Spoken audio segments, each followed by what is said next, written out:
جی السلام انس، علیکم۔ وعلیکم السلام ورحمۃ اللہ وبرکاتہ۔ السلام وبرکاتہ۔ شیخ، میرا سوال تھا کہ میں اہل حدیث ہوں اور میرے دوست بدعتی ہیں، تو کیا میرا شمار انہی کے ساتھ ہوگا؟ نہیں، انشاءاللہ آپ کا شمار ان کے ساتھ نہیں ہوگا۔ آپ بلکہ آپ کے لیے بہت اچھا موقع ہے، وہ آپ کے دوست ہیں، آپ کی ان کے ساتھ انڈرسٹینڈنگ ہے، آپ انہیں دعوت کا کام کر سکتے ہیں۔ دعوت کا کام کریں گے، آپ کو اس پر اجر ملے گا۔ اللہ تعالیٰ ہو سکتا ہے آپ کی دعوت سے ان کو ہدایت دے دے۔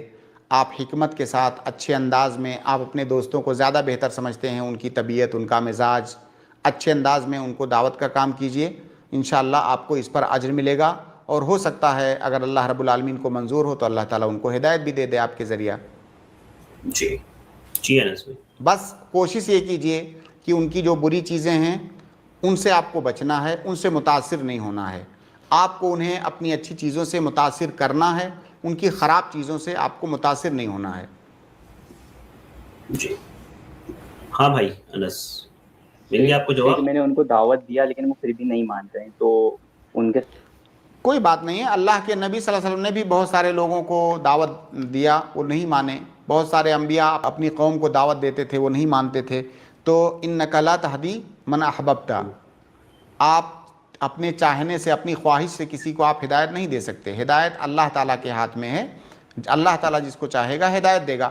آپ کا، ہمارا کام ہے دعوت دینا، صحیح طریقے پر، صحیح منہج پر دعوت دینا ہمارا کام ہے۔ یہ بہت بڑی ایک غلط فہمی لوگوں میں ہوتی ہے دعات کے سلسلے میں، علماء کے سلسلے میں، کہ اگر کوئی عالم دین دعوت کا کام کر رہا ہے اور اتفاق سے اس کی دعوت سے کسی کو ہدایت نہیں ملی، کوئی نہیں سدھرا، تو یہ مانا جاتا ہے کہ یہ عالم دین ناکام رہا، نامراد رہا، فاشل رہا، یہ اس کو فیلئر شمار کیا جاتا ہے۔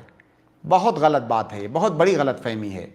ایک دعوت دینے والے کی کامیابی کیا ہے یہ سمجھیے۔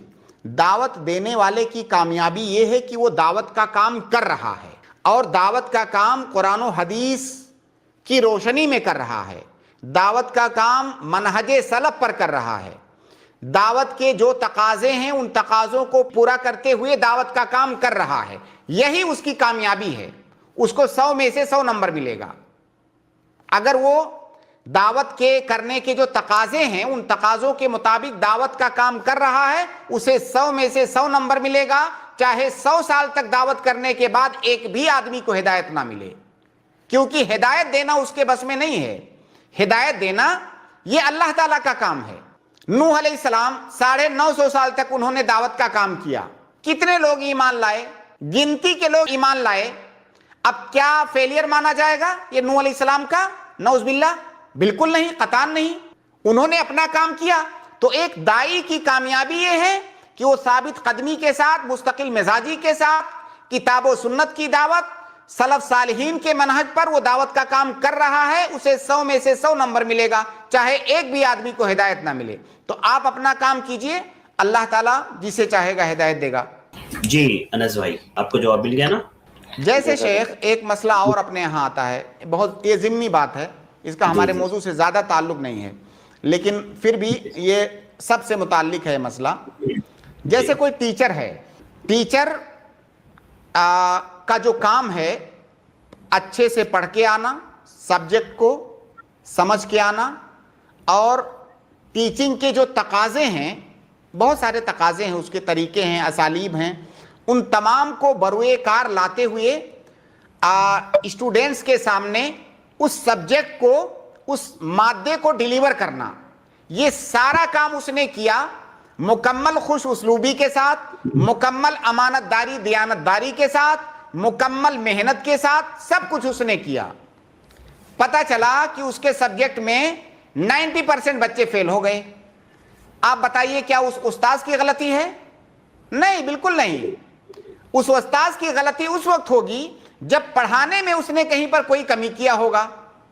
اگر اس نے اپنا کام سب کچھ ٹھیک ٹھاک کیا ہے تو اسے پورا نمبر ملے گا۔ اب وہ فیل ہو، وہ مطلب انجیکٹ تھوڑی کر دے گا، ان کے دماغ میں وہ انجیکٹ نہیں کر دے گا۔ یہی وجہ ہے کہ بہت سارے اداروں میں، سرکاری اسکولوں میں بھی، پرائیویٹ اسکولوں میں بھی،